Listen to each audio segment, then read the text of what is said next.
എല്ലാവർക്കും നമസ്കാരം. സിലബസിന്റെ പുതിയൊരു വീഡിയോയിലേക്ക് സ്വാഗതം. ഇന്ന് നമ്മൾ ചെയ്യാൻ പോകുന്നത് നെറ്റിന്റെയും സെറ്റിന്റെയും ജനറൽ പേപ്പേഴ്സിൽ വന്നിട്ടുള്ള, അതായത് പഴയ PYQ വെച്ചുകൊണ്ട് ഒരു ചെറിയ സെഷനാണ്. സോ അതിലത്തെ ക്വസ്റ്റ്യൻസ് ആയിരിക്കും നമ്മൾ ഡിസ്കസ് ചെയ്യുന്നുണ്ടായിരിക്കുക. സോ എല്ലാവർക്കും സ്വാഗതം. എല്ലാവരും നന്നായി പഠിക്കുക. നമുക്ക് ഈ പ്രാവശ്യം ഇതെല്ലാം ക്രാക്ക് ചെയ്യേണ്ട ആവശ്യമുണ്ട്. ക്രാക്ക് ചെയ്തേ പറ്റുള്ളൂ. റൈറ്റ്. എനിവേ, നമുക്ക് സ്റ്റാർട്ട് ചെയ്യാം. ഒന്നാമത്തെ ചോദ്യമാണ്. എല്ലാം ചോദ്യങ്ങളും ഉത്തരങ്ങളും ആയിരിക്കും. ക്ലാസ്സസ് പതിയെ വരുന്നുണ്ടായിരിക്കുള്ളൂ. സ്റ്റിൽ, അപ്പോൾ ഒന്നാമത്തെ ചോദ്യം നോക്കാം. The modality of teaching has to be differentiated from training or instructing in terms of which of the following learning outcomes. ഈ പറയുന്ന 4 ഓപ്ഷനിൽ തന്നിട്ടുള്ളതായിട്ടുള്ള ഔട്ട്കമ്മിനെ വെച്ചുകൊണ്ട് പറയുകയാണെങ്കിൽ ഇതെങ്ങനെ ഡിഫറൻഷിയേറ്റ് ചെയ്യാം എന്നുള്ളതാണ് ചോദിച്ചിട്ടുള്ളത്. മൊഡാലിറ്റി ഓഫ് ടീച്ചിങ് എങ്ങനെ മാറ്റാം എന്നുള്ളതാണ് ചോദിച്ചിട്ടുള്ളത്. ഒന്ന്, disciplined and pattern behaviour, critical and creative thinking, firm and durable association of ideas, quick feedback. അപ്പൊ ഇതെന്തായാലും ഡിഫറൻഷിയേറ്റ് ചെയ്യാനുള്ള ഉത്തരമായിട്ട് മാറണമെന്ന് നമുക്കറിയാം. അപ്പോൾ ഉത്തരം എന്തായിരിക്കും? ക്രിട്ടിക്കൽ ആൻഡ് ക്രിയേറ്റീവ് തിങ്കിങ് എന്ന് പറയുന്നതാണ് നമ്മൾ ഉത്തരമായിട്ട് വരേണ്ടത്. റൈറ്റ്. രണ്ടാമത്തെ ചോദ്യം നോക്കാം. Which of the given learner characteristics are associated with field dependent learning style എന്നുള്ളതാണ് ചോദ്യം. അവർ കുറെ ഓപ്ഷൻസ് തന്നിട്ടുണ്ട്. നിങ്ങൾ ഈ ഒരു വീഡിയോ കാണുമ്പോൾ തന്നെ ചിലപ്പോൾ ഇത് പെട്ടെന്ന് മനസ്സിലായി എന്ന് വരില്ല. നിങ്ങൾ ടൈം എടുത്തുകൊണ്ട് വേണമെങ്കിൽ ഒന്നോ രണ്ടോ പ്രാവശ്യം കണ്ട് ഒന്ന് മനസ്സിലാക്കാൻ ശ്രമിക്കുക. കാരണം അറിയാലോ, നെറ്റിന്റെ ഒരു പാറ്റേൺ എന്ന് പറയുന്നത് പെട്ടെന്ന് നമുക്ക് മനസ്സിലാവണം നിർബന്ധമൊന്നുമില്ല. അപ്പോൾ ഒരു MCQ സെഷൻ എന്നുള്ള പോലെ നിങ്ങൾക്ക് കാണുക. സംശയമുള്ളെങ്കിൽ ഒന്നും കൂടി ഇരുന്ന് കാണുക. റൈറ്റ്. അറിയാത്ത കാര്യങ്ങൾ കൂടുതലായിട്ട് നെറ്റിൽ നമുക്കൊന്ന് തപ്പുന്നതായിരിക്കും ബെറ്റർ ഐഡിയ എന്ന് പറയുന്നത്. കാരണം ഓരോ പ്രാവശ്യം അവർ ചോദിക്കുന്ന ചോദ്യങ്ങൾ പുതിയ പുതിയ ഏരിയാസ് നിന്നായിരിക്കും. റൈറ്റ്. എന്തായാലും നമുക്ക് നോക്കാം. ഒന്നാമത്തെ ഓപ്ഷൻ എന്ന് പറയുന്നത് focusing on facts and principles, relating concepts to personal experience, formal interaction with teacher related to task at hand, preferring to compete rather than cooperate, preferring to cooperate rather than compete, perceiving global aspects of concepts and materials. അപ്പൊ ഇനി ഇതിൽ നിന്ന് തെരഞ്ഞെടുക്കാനാണ് പറഞ്ഞിട്ടുള്ള ഓപ്ഷനുകളിൽ നിന്ന് തന്നതിൽ ഏറ്റവും learner characteristics നോക്കിയിട്ട് എടുക്കാനുള്ളത്. Okay, field പിന്നെ learning സ്റ്റൈലുമായിട്ട് ചേർത്ത് നിൽക്കുന്നത്. റൈറ്റ്. അതിൽ സി ഓപ്ഷൻ ആയിട്ടുള്ള 2, 5, 6 എന്ന് പറയുന്ന ഓപ്ഷനുകളാണ് ശരി എന്നാണ് പറയുന്നത്. ഓക്കെ, ഏതൊക്കെയാ? Relating concepts to personal experience. Okay, holistic ആയാലും വിഷ്വൽ ആയാലും ലേണിംഗ് സ്റ്റൈലുകളല്ലേ ചോദിച്ചിട്ടുള്ളത്. ഓക്കെ. ഇനി preferring to cooperate rather than compete, അവിടെ ഒരു പോസിറ്റീവ് ആറ്റിറ്റ്യൂഡ് ആണ് കാണിക്കുന്നത്. അടുത്തത് perceiving global aspects of concepts and materials. അപ്പോൾ കുറച്ചും കൂടെ വിശാലമായ ലോകത്തേക്ക് നോക്കുക എന്നും കൂടെ അതിൽ ഉത്തരമായിട്ട് വരുന്നുണ്ട്. Right. Which of the following potential factors affecting teaching are related to instructional facilities and learning environment? മനസ്സിലായോ? ഒന്നാമത്തെ നോക്കാം. Praise and encouragement by teachers.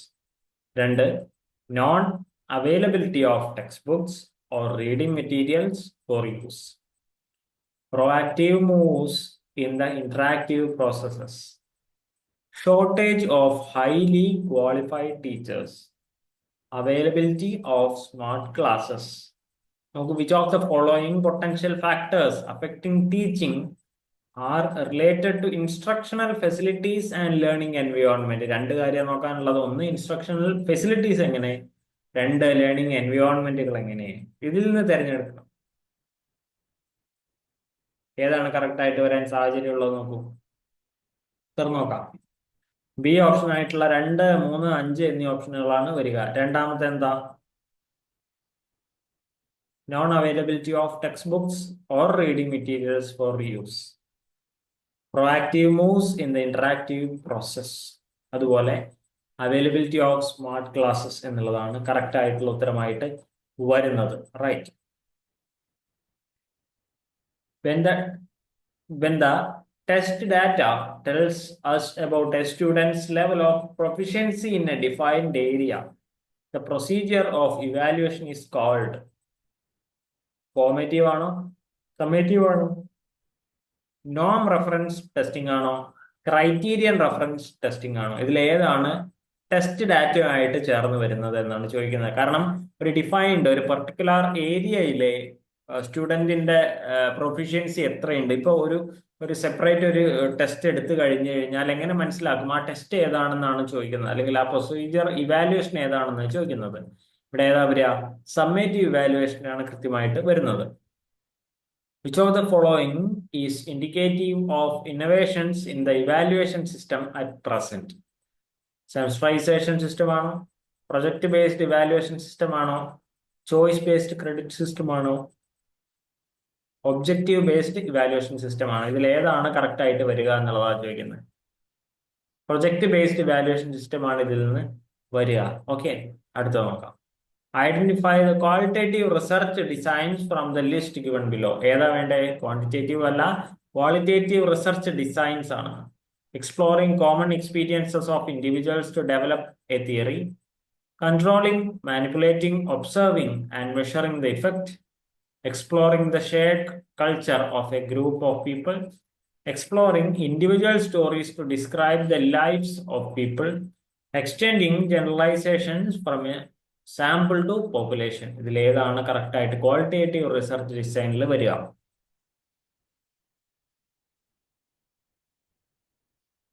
Option A ആയിട്ടുള്ള 1, 3, 4 ഏതൊക്കെയാണ്? Exploring common experiences of individuals to develop a theory എന്നുള്ളത് വരും. Okay, ഇനി അടുത്തത് exploring the shared culture of a group of people എന്നുള്ളത് വരും. അടുത്തത് exploring individual stories to describe the lives of people എന്നുള്ളത് വരും. ഇതൊക്കെയാണ് ക്വാളിറ്റേറ്റീവ് റിസർച്ച് ഡിസൈൻസ് കാണിക്കുന്നത്. അടുത്തത് which of the following shows the correct sequence in undertaking action research based studies. അപ്പൊ action research based സ്റ്റഡീസിന്റെ കൃത്യമായിട്ടുള്ള സീക്വൻസ് ഏതാണെന്നാണ് ചോദിക്കുന്നത്. Planning, acting on the plan, observing and reflecting. Acting on the plan, observing, planning and reflecting. Reflecting, planning, acting on the plan, observing. Acting on the plan, reflecting, planning and observing. ഏറ്റവും എളുപ്പമുള്ള ഒരു ചോദ്യമായിട്ട് നമുക്ക് ഇത്രയും കണക്കാക്കാം. കാരണം കൃത്യമായിട്ട് നോക്കിക്കഴിഞ്ഞാൽ അതിൽ 1-2 ഓപ്ഷനെ എലിമിനേറ്റ് ചെയ്യാതെ വെക്കാൻ പറ്റുള്ളൂ, ബാക്കിയുള്ളത് എലിമിനേറ്റ് ചെയ്യാം. അപ്പൊ അതിൽ കറക്റ്റ് ആയിട്ട് ഏതാ വരിക? Planning, acting, observing and reflecting എന്നുള്ളതാണ് അതിൽ കൃത്യമായിട്ട് വരിക. ഓക്കെ, അടുത്തത് application of ICT in research is relevant in which of the following stages? ICT റിസർച്ചിലെ ഏത് സ്റ്റേജിലാണ് വരിക എന്നാണ് ചോദിക്കുന്നത്. Survey of related studies, data collection in the field, data analysis, writing the thesis, indexing the references. ഇതിലേതിലാണ് വരിക? ICT എവിടെ ഉപയോഗിക്കപ്പെടും എന്നുള്ളതാണ് ചോദിക്കുന്നത്. ബി ഓപ്ഷൻ ആയിട്ടുള്ള 1, 3, 5 എന്നീ ഓപ്ഷനുകൾ, അതായത് 1 ഏതാ? സർവേ ഓഫ് റിലേറ്റഡ് സ്റ്റഡീസ് വരും, 3 ഡാറ്റ അനാലിസിസ് വരും, 5 ഇൻഡെക്സിംഗ് ദ റെഫറൻസസ് വരും. ഓക്കെ, അടുത്തത് ഇനി മാച്ച് ദ ഫോളോയിങ്ങിലേക്ക് പോവാം. ഒരു ടേം തന്നിട്ടുണ്ട്, അതിന്റെ ഡിസ്ക്രിപ്ഷൻ ഏതാ കറക്റ്റ് ആയിട്ട് വരിക എന്ന് നിങ്ങളൊന്ന് കണ്ടുപിടിക്കണം. ഒന്ന് ഒഴിവാക്കാം. ഒന്നാമത്തെ ഏതാ? ഹൈപ്പോത്തസിസ് ഉണ്ട്, സാമ്പിൾ ഉണ്ട്, റിസർച്ച് ഡിസൈൻ ഉണ്ട്, റിസർച്ച് ടൂൾ ഉണ്ട്. വളരെ എളുപ്പമായിട്ട് നമുക്കിത് ഡയറക്റ്റ് ക്വസ്റ്റ്യൻ ഉത്തരമായിട്ട് കിട്ടുന്നതാണ്. ഏതാണ് കറക്റ്റ് ആയിട്ടുള്ള ഓപ്ഷൻ എന്നൊന്ന് വായിച്ചു നോക്കൂ, 2 സെക്കൻഡ്.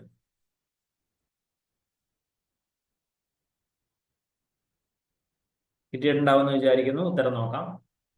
ഡി ഓപ്ഷൻ ആയിട്ടുള്ള 1, 3ലേക്ക് കണക്ട് ചെയ്യണം. 1 ഏതാ? ഹൈപ്പോത്തസിസ് ആണ്. 3 ഏതാ?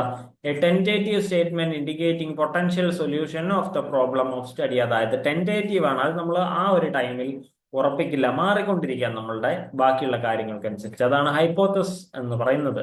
2, 4ലേക്ക് കണക്ട് ചെയ്യണം. സാമ്പിൾ എന്താണ്? സാമ്പിൾ എന്ന് പറഞ്ഞാൽ a subset drawn from a defined set എന്നുള്ളതാണ് സാമ്പിളിന്റെ ഉത്തരം. ഇനി 3, 3, 5ലേക്ക് വെച്ചാലോ? Research design, conceptual framework for conducting research. Design അല്ലേ ഇവിടെ വേണ്ടത്? ലാസ്റ്റ് ഡി ഓപ്ഷൻ ഇത് വരും. 4ാമത്തേതിലേക്ക് 4, 1ലേക്ക് കണക്ട് ചെയ്യണം. റിസർച്ച് ടൂൾ എന്ന് പറഞ്ഞാൽ എന്താ? Techniques used for collection of facts and information. അപ്പൊ അതിൽ സംശയമൊന്നുമില്ലല്ലോ. അടുത്തത് a researcher reports his or her research finding to the research audience in such a way that his or her personal views are necessarily getting supported. This would involve issues relating to അതായത് ഒരാൾ തന്റെ report present ചെയ്യുമ്പോൾ അതിൽ അവരുടേതായിട്ടുള്ള personal views വരാൻ സാധ്യതയുണ്ട് എന്നാണ് പറയുന്നത്. ഇത് ഏതിലേക്ക് കണക്ട് ചെയ്യും? ഏത് ഇഷ്യൂ ആണ് ഇവിടെ വരാൻ സാധ്യതയുള്ളത്? ടെക്നിക്കൽ അബറേഷൻ വരുമോ, റിസർച്ച് എത്തിക്സ് വരുമോ, സയന്റിഫിക് റിഗർ വരുമോ, അല്ലെങ്കിൽ പേഴ്സണൽ പ്രിഡിലക്ഷൻ വരുമോ? ഏതാ വരിക? പേഴ്സണൽ പ്രിഡിലക്ഷൻ അല്ലെങ്കിൽ ബയാസ് എന്ന് പറയുന്ന ഒന്നിനോട് കൂടുതലോ കുറവായിട്ടോ കാണുന്ന ഒരു അകൽച്ചയോ അടുപ്പമോ ആയിരിക്കും. ബയാസ് ആണ് വരുന്നത്. ഓക്കെ, അത് വരാൻ സാധ്യതയുണ്ട്. Given below are two statements. One is labeled assertion and the other is labeled reason. അതിനെ കറക്റ്റ് ചെയ്യാനാണ് പറഞ്ഞിട്ടുള്ളത്. ഓക്കെ, അസേഷൻ എന്താ? Depending upon the classroom situation some media of communication are more effective than others. ഇനി റീസണോ? Selection of a medium is directly related to the nature of the message of for students. അപ്പൊ ഇതിൽ എന്തൊക്കെ option തന്നിട്ടുള്ളത്? Both A and R are true. Okay, ഇനി അടുത്തതോ? Both A and R are true but R is not the correct explanation of A. സിയോ A is true but R is false. ഡിയോ A is false but R is true. ഇനി നമുക്ക് A ഉത്തരമാണ് ഇതിൽ correct. എന്തുകൊണ്ട്? Both A and R are true and R is the correct explanation of A എന്നുള്ളതാണ് പറഞ്ഞിട്ടുള്ളത്. Right. അപ്പൊ ചില ചോദ്യങ്ങളൊക്കെ ഞാനിങ്ങനെ വായിച്ചു പോകുമ്പോൾ ചില സംശയങ്ങൾ ഉണ്ടാവാൻ സാധ്യതയുണ്ട്. ഒന്ന് നിർത്തിയിട്ട് ഒന്നും കൂടെ ആ സ്റ്റേറ്റ്മെന്റ് നിങ്ങളുടേതായിട്ടുള്ള രീതിയിൽ ഒന്ന് വായിക്കാൻ ശ്രമിക്കുക. അതായിരിക്കും കുറച്ചും കൂടെ. അതായത് ഞാൻ ഒരാൾ പുറത്തുനിന്ന് എക്സ്റ്റേണൽ ഫാക്ടറാണ് നിങ്ങൾക്ക് വായിച്ചു തരുന്നത്. അപ്പോൾ ചിലപ്പോൾ ഒരു 2 സെക്കൻഡ് വായിക്കേണ്ടി വരുമായിരിക്കാം. സോ ഒന്ന് വായിക്കാനുള്ള സമയം എന്തായാലും നമ്മൾ എടുക്കുക. സംശയം വന്നേക്കാം, അത് പെട്ടെന്ന് കാണുന്ന ഒരു ചോദ്യമായതുകൊണ്ടാണ്. അടുത്തത്, communication skills of students can be improved by. എങ്ങനെയാ? Asking general questions, exposure to new technology, fostering critical thinking, discriminants use of your vocabulary, limited listening. എങ്ങനെയാണ് ഇംപ്രൂവ് ചെയ്യാൻ പറ്റുക എന്നാണ് ചോദിച്ചിട്ടുള്ളത്. ഏതാ? പി ഓപ്ഷൻ ആയിട്ടുള്ള 2, 3, 4. എക്സ്പോഷർ ടു ന്യൂ ടെക്നോളജി, അത് ഭയങ്കര ഉപകാരപ്പെടും. ഫോസ്റ്ററിങ് ക്രിട്ടിക്കൽ തിങ്കിങ്, അതും പറ്റും. ഡിസ്ക്രിമിനൻസ് യൂസ് ഓഫ് വൊക്കാബുലറി, വൊക്കാബുലറിയും അവിടെ വരുന്നുണ്ട്. അപ്പൊ കറക്റ്റ് ആൻസർ അതാണ്. അടുത്തത്, structured classroom communication can be categorized as. structured classroom communication ആണ്. ഓക്കെ, ഇന്റർപേഴ്സണൽ കമ്മ്യൂണിക്കേഷൻ ആണോ, വേർട്ടിക്കൽ ആണോ, ഗ്രൂപ്പ് ആണോ, ക്രോസ് പർപ്പസ് ആണോ? ഏതിലാണ് സ്ട്രക്ചേർഡ് ക്ലാസ് റൂം കമ്മ്യൂണിക്കേഷൻ വരിക? ഗ്രൂപ്പ് കമ്മ്യൂണിക്കേഷൻ ആണ് വരിക. ഓക്കെ, ഗ്രൂപ്പും ഉണ്ട്, അത് സ്ട്രക്ചേർഡും ആണ് എന്നുള്ളതാണ് നമുക്ക് ഇവിടെ ആലോചിക്കാൻ പറ്റുക. ഇന്റർപേഴ്സണൽ അല്ല, എന്തായാലും അല്ല, വെർട്ടിക്കലും അല്ല.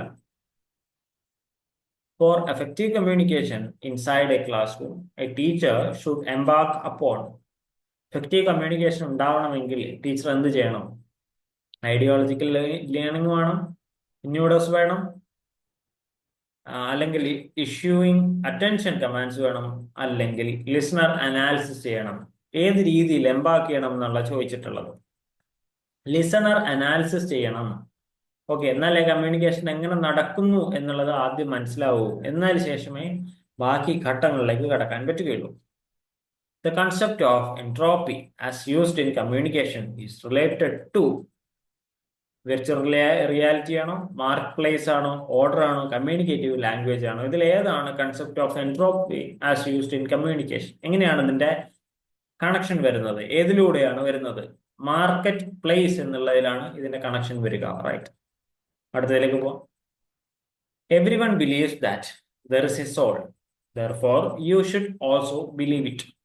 This inference commits which kind of fallacy? എല്ലാവരും വിചാരിക്കുന്നു ഒരു സോൾ ഉണ്ടെന്ന്, അതുകൊണ്ട് നീയും വിചാരിക്കണം. ഇത് ഏത് ടൈപ്പ് ഓഫ് ഫാലസിയാണ്? Ad hominem, ad populum, fallacy of accident, fallacy of ambiguity. ഇതിലേതാ വരിക? Ad populum. അഡ് പോപ്പുലത്തിലാണ് വരിക ഇത്.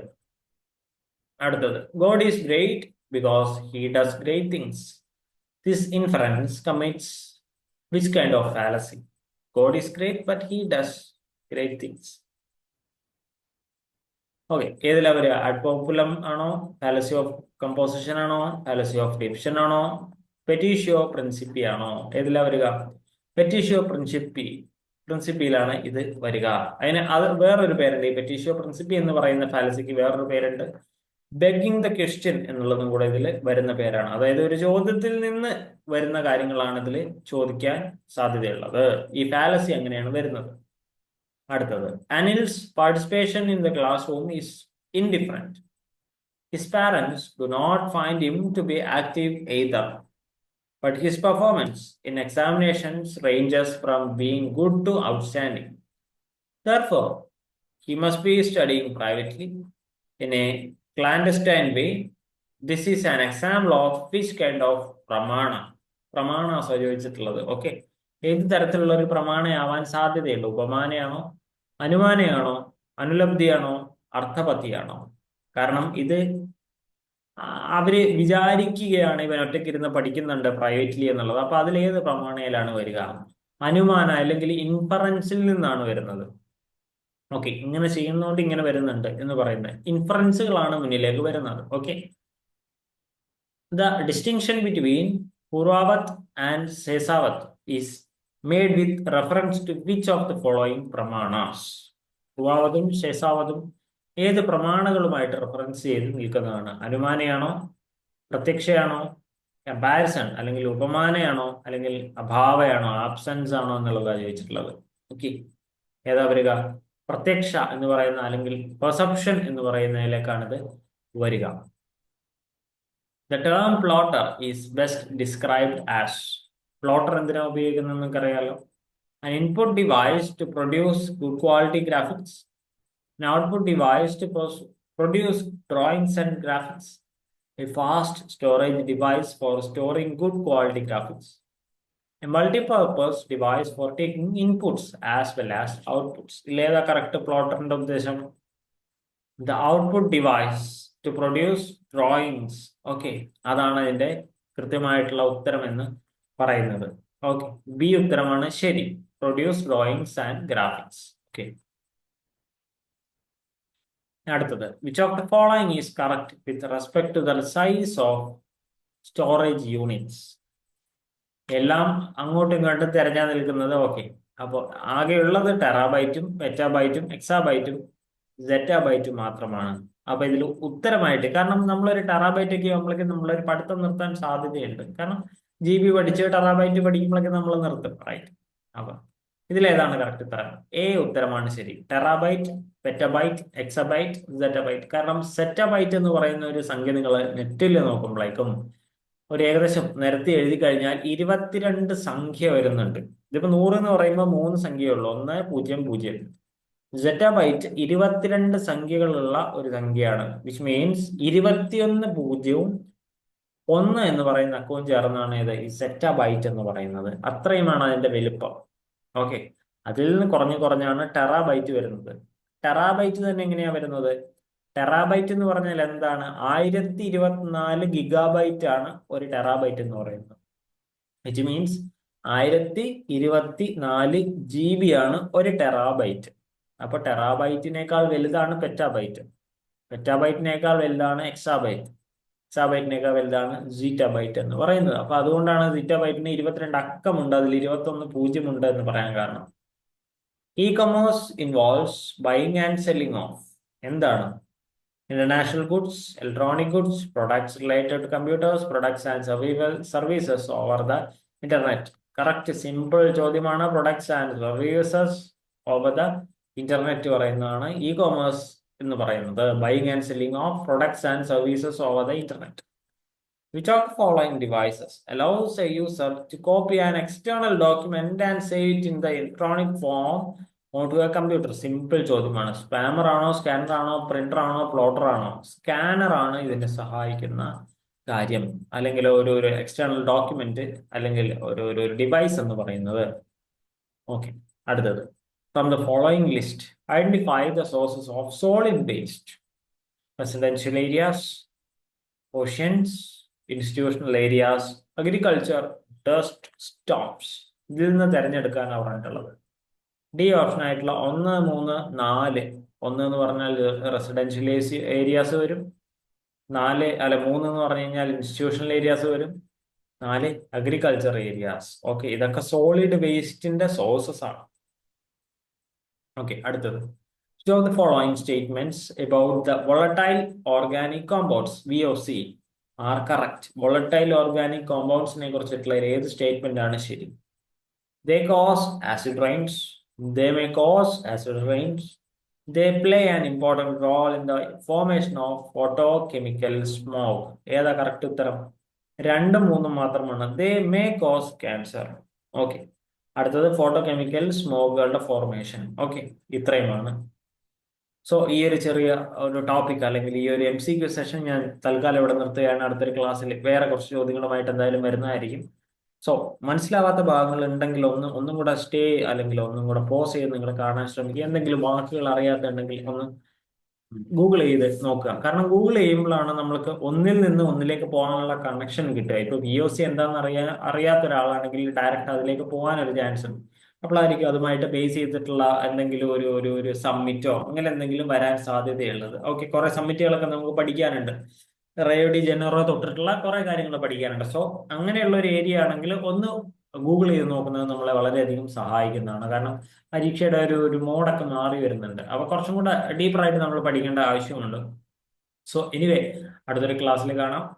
അപ്പൊ നിങ്ങൾക്ക് വേണ്ടി ഇനിയും ക്ലാസ്സുകൾ MCQ മോഡലിൽ നമ്മൾ എന്തായാലും കൊണ്ടുവരുന്നതായിരിക്കും. പറ്റുകയാണെങ്കിൽ ക്ലാസ് ആയിട്ട് നമ്മൾ പ്രൊവൈഡ് ചെയ്യും നെറ്റിന്. സോ എനിവേ, നമുക്ക് എന്തായാലും അടുത്ത ക്ലാസ്സിൽ കാണാം. അടുത്ത ക്ലാസ്സിലെ കാണുന്നവരെ ബൈ ബൈ, സീ.